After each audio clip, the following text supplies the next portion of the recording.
On today's show, Evgeny Kuznetsov is headed back to the KHL and Ovi's least favorite head coach next on this edition of Locked On Capitals.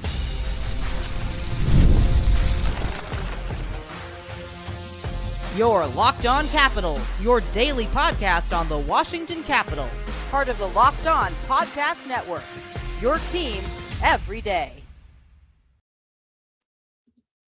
Well, hello and welcome into this edition of Locked On Capitals. I'm so glad you decided to join me today. As always, this podcast is free and available on all the major platforms, including the SiriusXM app and on YouTube. And I want to thank you for making this your first listen each and every day. My name is Dan Holme. I've covered the Capitals for the last 3 seasons for Locked On and various other outlets before that. I'm also the host of the weekly show called The Capitals Minutecast, available wherever you find your podcasts. You can find me on Twitter. It's at DanCaps218. You can find the show on Twitter. It's at Locked On Caps. And the best way that you can help grow this show is to subscribe to Locked On Capitals on YouTube and comment anything down below. Today's episode is brought to you by Indeed. Still searching for a great candidate for your company? Don't search, just match with Indeed. Start hiring now with a $75 sponsored job credit to upgrade your job post at Indeed.com/locked-on. Terms and conditions apply. Need to hire? You need Indeed. So in this edition of Locked On Capitals, we talk about the big news as former Capital Evgeny Kuznetsov is headed back to the KHL. What's behind that? We'll talk about that. A little bit later, Ovechkin has played with several different head coaches in his time with the Capitals. Who is his least favorite head coach? We'll talk about that. A little bit later, Justin Trudel joins me once again as we talk about the goalie tandem for the Capitals, and then we'll talk about Chris Patrick as the new GM. But the big news that broke today is that Evgeny Kuznetsov is headed back to the KHL. And ultimately, is that surprising? Not too surprising for me, as we know that he had his struggles with the Capitals towards the end of his time here. And he never found really sure footing, I would say, with the Hurricanes either. So an interesting move, all things considered, but I understand what's behind it. Evgeny Kuznetsov will reportedly sign a 4-year contract with the SKA St. Petersburg team of the KHL next season. So quite a big move for the former Capital. It has been reported that former Washington Capitals star center Evgeny Kuznetsov is parting ways with the NHL to return to the KHL. According to reports from championat.com, Kuznetsov is set to terminate the remaining duration of his NHL contract with the Carolina Hurricanes after originally signing the deal with the Capitals. Following this, he is expected to sign a 4-year contract in the KHL. And it has been a bumpy ride, Kuznetsov's ride in National Hockey League, that is. But again, it doesn't surprise me too much that he came to this conclusion that, you know, he struggled, and he was an interesting man. He is a guy that 2 different times was in the NHL's Player Assistance Program. This is a guy that said, I could be the greatest player in the NHL if I chose to be. But we didn't see a whole lot of that. Of course, we will never forget his many contributions that he made to this team, most notably in the 2018 Stanley Cup run and the subsequent win for the Capitals, and how he was a key piece for the Capitals. But a turning of the page for Evgeny Kuznetsov, and ultimately, I'm happy for him. He seems to like the idea of playing back there, so I applaud his decision. And, just talking about his challenges, he faced quite a few of them. Kuznetsov's tenure in the NHL has faced challenges in recent years, marked by inconsistency, off-ice issues, and reported tension with management, struggling to replicate the impressive form that had led him to become an all-star and win a Stanley Cup in the previous years. Kuznetsov faced difficulties at the start of the 23-24 season with the Caps.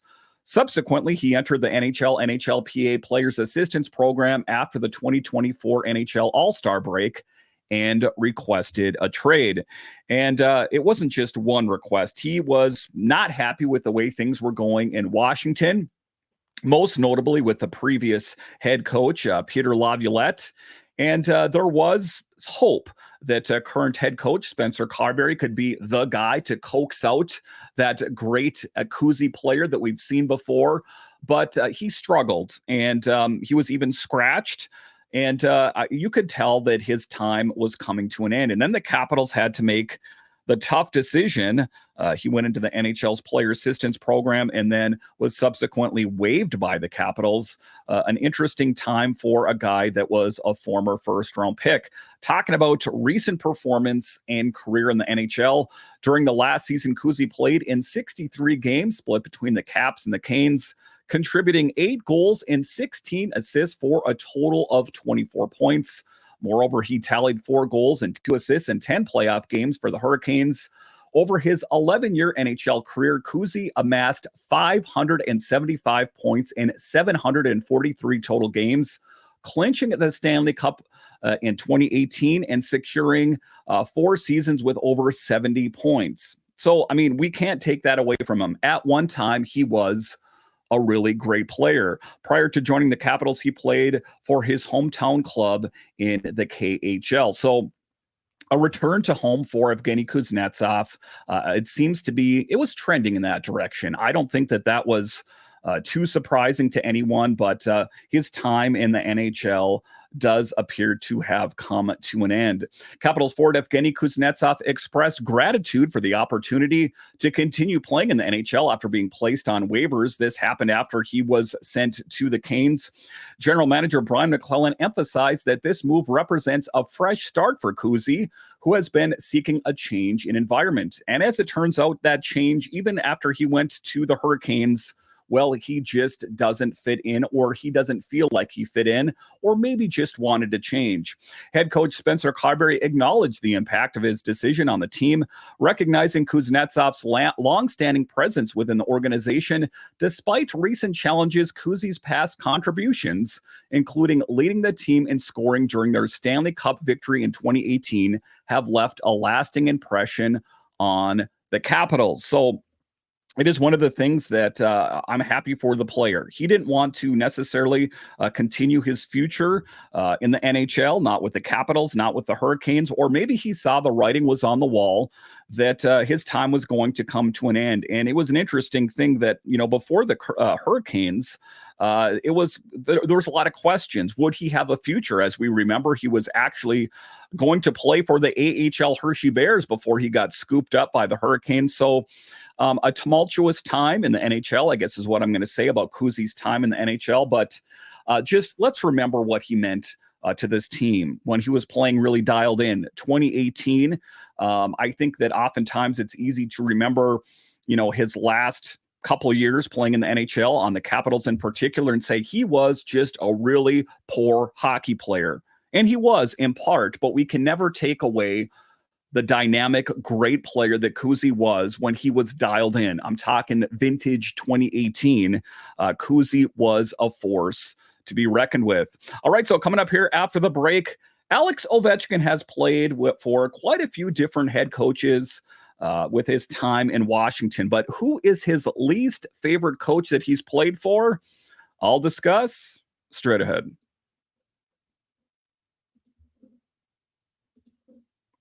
We're driven by the search for better, but when it comes to hiring, the best way to search for a candidate isn't to search at all. Don't search, match with Indeed. If you need to hire, you need Indeed. Indeed is your matching and hiring platform. With over 350 million global monthly visitors, according to Indeed data, and a matching engine that helps you find quality candidates fast. Ditch the busy work. Use Indeed for scheduling, screening, and messaging so you can connect with candidates faster. And Indeed doesn't just help you hire faster. 93% of employers agree Indeed delivers the highest quality matches compared to other job sites, according to recent Indeed survey data. So if you are involved in the hiring or firing or the HR business, you need Indeed. And listeners of this show will get a $75 sponsored job credit to get your jobs more visibility at Indeed.com/lockedon. Just go to Indeed.com/lockedon right now and support our show by saying you heard about it on the Locked On Capitals podcast. Indeed.com/lockedon. Terms and conditions apply. Need to hire? You need Indeed. Are you watching Fox Sports or ESPN on your TV all day? Have to turn down the volume with all the shouting? Make the switch to Locked On Sports today, a free 24/7 sports streaming channel program for you every day to bring you the biggest stories without all the screaming. Locked On Sports today brings you the can't-miss analysis, opinions, and news streaming 24/7 on YouTube or the free Amazon Fire TV channels app, a part of the Locked On Podcast Network, your team every day. All right, welcome back into this edition of Locked On Capitals, part of the Locked On Podcast Network, your team every day. So Alex Ovechkin, he's been there. He's done that, and he's done that as a Capital. And he has had to play under a lot of different systems, different schemes, and different coaches have different philosophies. He is well known for calling former head coach Bruce Boudreau a fat fill in the blank. So to say that he has had a rough time with some of the head coaches for the Capitals would be an understatement. I would say, all things considered, he has a pretty good rapport with current head coach Spencer Carbery. I didn't sense a whole lot of discontent with Peter Laviolette, but in the past, he has had issues with some of the former head coaches. And in particular, what I'm going to talk about here is Dale Hunter. And we know that he was the coach in the post-Bruce Boudreau era, and an interesting player. Was the head coach and is the head coach of the London Knights, and is a guy that has an interesting coaching philosophy, very driven on defense. And it, all things considered, it had its pros and cons. He had some elite NHL talent, some elite Capitals players laying out in front of pucks, just getting hit by slap shots. It was an interesting time for the Capitals. What are some of the other things I remember about Dale Hunter? Is him only owning one suit. It's almost like he knew his time being a head coach in the NHL, or more specifically for the Capitals, was going to be a limited sample size. And sometimes life is a self-fulfilling prophecy, as was the case for Dale Hunter. Alex Ovechkin has experienced a total of 8 different coaches during his tenure with the Caps, commencing with his first coach, Glenn Hanlon, in 2005 and extending to his current coach, Spencer Carbery. And who is his least favorite head coach that he's played for? Well, it's said that it is Dale Hunter because, he was defensive centric. If you were an offensive player, you were important, but he really liked to concentrate on the defense. Former Capitals captain Dale Hunter, who took over the team for part of the 2011-2012 season, following the dismissal of Bruce Boudreau, appears to have been Ovechkin's least favorite coach. And what does this emanate from? Well, the benching incident in particular. During an in-depth interview with Russian soccer-focused YouTube channel, It's Football Bro, Ovechkin discussed his reaction to being benched by a coach, citing an incident involving Dale Hunter. Talking about playoff benching, the game in question took place during the 2012 playoffs in a matchup against the New York Rangers. Ovechkin scored the game-winning goal in the third period, but was benched for a significant portion of the game despite his crucial contribution. And, Dale Hunter is one of the guys that is a hard guy to read. You don't know what he was thinking. He always looked very stern. He looked very, sometimes irritated. Did he get results? Oftentimes, and the proof's in the pudding, as the Knights have been a good team for years, but was he the right guy to be a head coach in the NHL? Well, I think the proof's in the pudding as well. That was his limited stint as a head coach playing under the big lights. Coaching style under Hunter, I've heard from many different players, it wasn't just Alex Ovechkin, that he was a unique head coach to play under. Ovechkin expressed feeling constrained by the coach's defensive approach and playing style. particularly during times the team was in the lead. He highlighted that Hunter seemed to have his own agenda and implemented a playing strategy that did not align with the strengths of Ovechkin and other key players on the team. Again, I think that Dale Hunter did it. I think he did it as a solid because there was quite a vacuum after the Bruce Boudreau dismissal. And I think that he wanted to get winning hockey back in Washington. And I think that Dale Hunter took on the job, but I think that he knew that his time in the NHL wouldn't be for long. Talking about Dale Hunter's impact on playing time, the altered approach had a noticeable impact on Ovi's playing time as his ice time dropped below 20 minutes per game for the first time in his career during the 2011-2012 season. And what are some of the things that we know, especially back then? The Capitals, as of today, current times, played that much better with Ovi on the ice. So it was an interesting take. You have to kind of wonder what Dale Hunter was thinking. I guess that would be a good interview for him and what he was thinking. Talking about current coaching staff with Spencer Carbery now at the helm, Ovechkin has expressed satisfaction with communication and handling of tough situations, indicating a more positive relationship with the current coaching staff. And I agree with that assessment. I don't really remember times or felt like that Ovi was too unhappy with the current state of affairs. I guess the only thing that comes to mind in particular on breakdown day or the days that followed there was that he said that he would like to have more chemistry with the centers on this team. And a lot of that didn't have to do with that him, I guess, per se. I guess Spencer Carbery was the guy that was responsible for the lines and what they were. But one of the things that Ovechkin expressed was his dissatisfaction, I guess I would say, about the constantly changing forward lines. It was Strome, it was McMichael, it was LaPierre, it was Dowd. For years, it was Alex Ovechkin and Nick Backstrom. And what do you know? Those were some of the best years that Alex Ovechkin ever played hockey. Now, some of this was not Spencer Carbery's fault. Some of it was not Alex Ovechkin's fault, as this team was a whole lot different than how it was initially sketched out. Nick Backstrom was supposed to be on the Capitals all of last season. Evgeny Kuznetsov was. Well, what do we know? Backstrom stepped away from hockey indefinitely, and Kuzi was dealt out of town. And Dylan Strome was the guy up for the task for the most part. But Alex Ovechkin kind of tipped his hand that he felt like he wasn't too happy with the state of affairs. And I think that ultimately why at the time GM Brian McClellan went out and picked up Pierre-Luc Dubois, the trade that sent Darcy Kemper out to the Kings.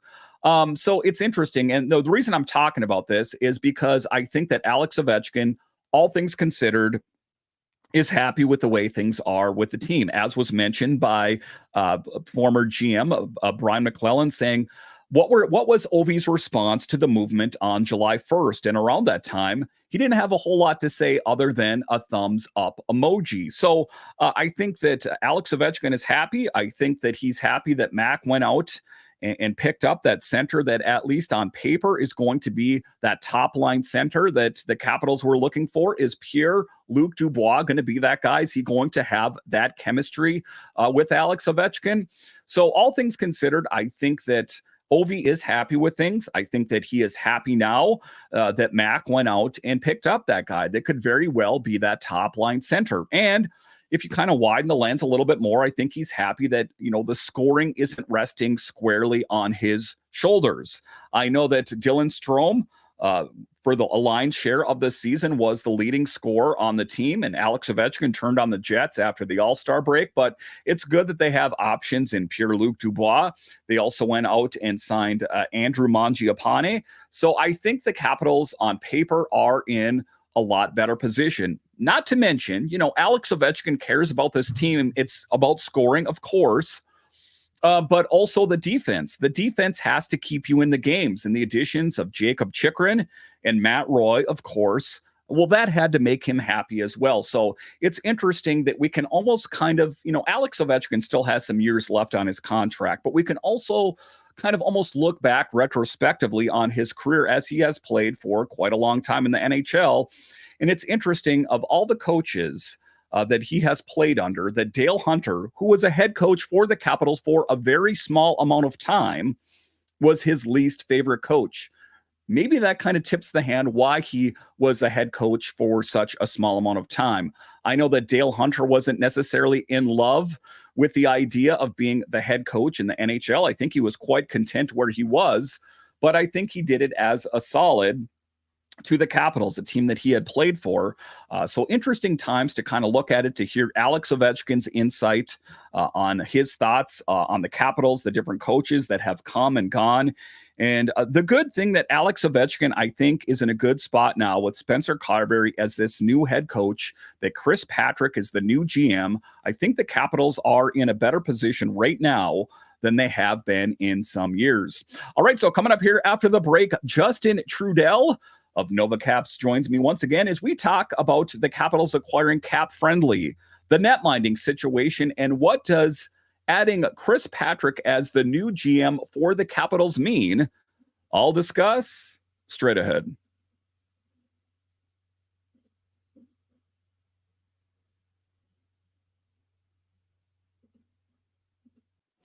In this episode, we are joined by Justin Trudel. Check out his work at NovaCaps. We're talking next here about net minding. And I love talking about net minding. I like to talk about controversy, who's going to be the number one, the number two. And I had it sketched out, I think, like a lot of Capitals fans, that it was going to be Charlie Lindgren.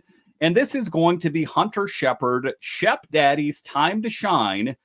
Oh, but there's more. Brian McClellan went out and signed Logan Thompson to a cheap deal. They're both in contract years here coming up here, Logan Thompson and Charlie Lindgren. It's a tough break for Hunter Shepard, all things considered, as I think he will end up being number 3. So what is said is that Brian McClellan wanted to have a guy to put pressure on Charlie Lindgren. Don't get too comfortable. We know that you played good last season, but my memory's not so short that I don't remember the season before. You were really good in the month of December and then kind of dissipated. Were your thoughts about the Capitals signing Logan Thompson? Again, I've had guests on here. It kind of reminds me when the Capitals were set, in my opinion, with Michael Neuwirth and Braden Holtby, and all of a sudden, here comes Thomas Vokoun. What are your thoughts about the addition of Logan Thompson to this team, and what does the tandem shake out to be? Yeah, I think what it comes down to is Lindgren is going to get the reins to start. I think he earned that with his season last year. Obviously, he had a little bit diminished performance in the playoffs, but a lot of that's probably not his fault. The Caps just didn't play tremendously well in front of him. But yeah, I think Lindgren will get the start as the number one guy. I think he's earned that right. But Logan Thompson is a guy who's definitely going to push him. I mean, he's a good goalie. Yeah, he was a pretty key contributor for Vegas in their cup year. But I think what it comes down to is it's not a time to, kind of look at Hunter Shepard and be like, he's going to be our number 2, and we're going to expect Lindgren to carry the load pretty much all the way. Shepard's been very good in the AHL, but he's been pretty mixed in the NHL. So I think when you're kind of coming into it, you're trying to compete for the playoffs again. You want 2 good goalies. I think that's the biggest piece here, is like, you want to have 2 very solid options in net. And especially at the price that we're paying both those goalies, I think it's one of those things where it's like, that's an embarrassment of riches for a very meager cost. And I think also, like, you always have to be prepared for injury too. So if Lindgren has a injury that takes him out for a couple games, you can really lean on Logan Thompson a bit. And I think overall, what we're looking at is a vastly improved tandem in net, just by replacing Darcy Kemper with Logan Thompson, who is considerably better than Kemper last season and is on the younger side. He's also under the contract year, like you said, so he's going to have something to prove to get his next deal, whether that's with the Capitals or with another team next season. But ultimately, the Capitals did improve, and it's unfortunate it came at the cost of Hunter Shepard getting his next opportunity. Do you see Charlie Lindgren getting an extension before the end of the season, next season, that is? If he's playing at the level we saw out of him last season, I definitely think it's a possibility. I think what it comes down to for Lindgren is his age. So you got to be very careful with the term you're handing out. And then also what it comes down to is, like, the Capitals don't have a ton of like younger prospects waiting in the wings either. So it's like, where do you go for like a number one goalie? Because like we've seen it in the past, like 2 years ago, we signed Darcy Kemper to be our number one veteran goaltender, and that didn't pan out. But what it comes down to is if Lindgren earns the extension, he'll get signed. But I think the Caps are going to play it pretty safe. I think they'll see what the first half of the year kind of pans out to be, and then maybe extend him around like the All-Star break or something along those lines. But we'll see. I think it's a big we'll see with him. Yeah, and the one thing I know for sure is if they both have good seasons, of course, they're due for raises. I think that Charlie Lindgren's good. We're all in on it, but we have not seen Logan Thompson play yet. And one thing I know about the Capitals pipeline in net is it is packed. Clay Stevenson, who many believe, and myself believe, he is the long-term answer in net for the Capitals. There's plus, Garen Bjorklund, Mitchell. There's just a lot of options between, from the beginning to the end of the Capitals pipeline in net. At some point, they're going to have to determine, are these going to be viable options within the Capitals organization, or are they going to flip them for future assets? A lot of questions in net. It's going to be interesting to see how it all shakes out. In this episode, we are joined by Justin Trudel of Nova Caps and some big moves this summer that I did not see coming. The Capitals acquiring Cap Friendly. Who knew that was for sale? That's like if I told you I went out and I bought the library. Someone's like, you bought the library? I'm like, yeah, I bought it. I thought it would be pretty cool. The Capitals went out and bought Cap Friendly. A great move. And, Ted Leonsis and whoever was behind that, genius. I think that Leonsis gets a lot of grief, but he is a shrewd businessman. He makes great decisions, and that was one of them. The other big move, I think, and I'm kind of understanding more the moves that Brian McClellan made this offseason, is I think that he wanted to set up new general manager Chris Patrick in a really good position. I'm not leaving you with a rental car with an empty tank of gas. I'm filling it up. I'm changing the plugs. I'm putting on new tires. It might not be a Cadillac, but it'll get you where you need to go. And I think that is what he did. He plugged the holes and he put Chris Patrick in a good position to make some big moves. I'm excited to see what his big first flashy move is going to be, his big signature move, I guess you could say. What were your initial impressions of the Capitals naming Chris Patrick as the next GM of the Capitals? Yeah, I think I was really surprised when I heard the news.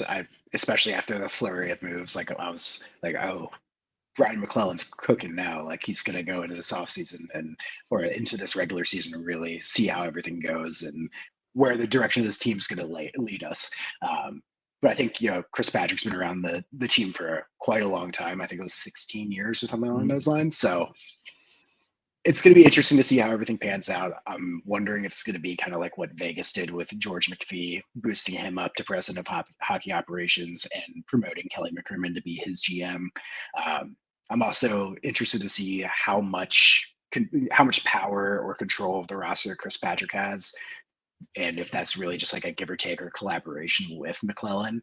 I'm wondering if it's more of transition, like, hey, first year or two, it's going to be a tight collaboration between us, but then once you get your feet wet and you're solidified and we trust you 100% to make all the moves and not trade the entire firm for, a 38-year-old player.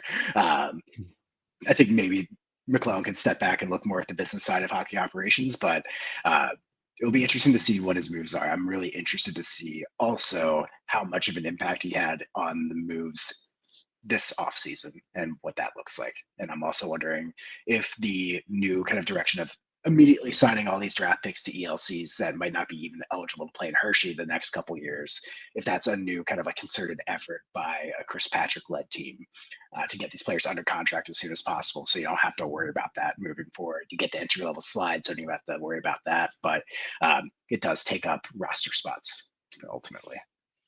And I mean, he is a guy that is quite familiar with this organization. If you don't know, he was involved with the scouting. He was the go-between between the Hershey Bears and the Capitals. He was involved with a lot of the data, the analytics, the player acquisitions. He worked hand in hand with Brian McClellan on this team. I think he's well suited. And already I've heard some of the naysayers go, well, it's nepotism. And you know what? They're never going to be able to fire him. The Patricks have a long history in hockey. And Dick Patrick, of course, has been a huge piece in the Capitals organization. I'm not going to lead with a negative foot. I think that he is the right guy for the job. Honestly, there is no other guy out there that I think would do a better job. He is so familiar with this organization's, the ins, the outs, and the best part of it is that Brian McClellan didn't go anywhere. He can just reach out to him. I'm sure they have offices close together. I'll guarantee you they have each other's phone numbers that they can figure things out. So I think the Capitals are in a really good position heading into next season. Again, I'm excited to see what that first flashy move is. I think that there's going to be some expectations on him. You know, when he says, hey, Mac, I'm thinking about trading Alex Ovechkin. What do you think? Again, they might reassess some things when it comes to that. But big moves for the Capitals, and all things considered, I'm really happy with what position this team is going to be in going into the fall. Listen, Justin, I want to thank you for joining me on this edition of Locked On Capitals. Why don't you tell everyone where we can find your work?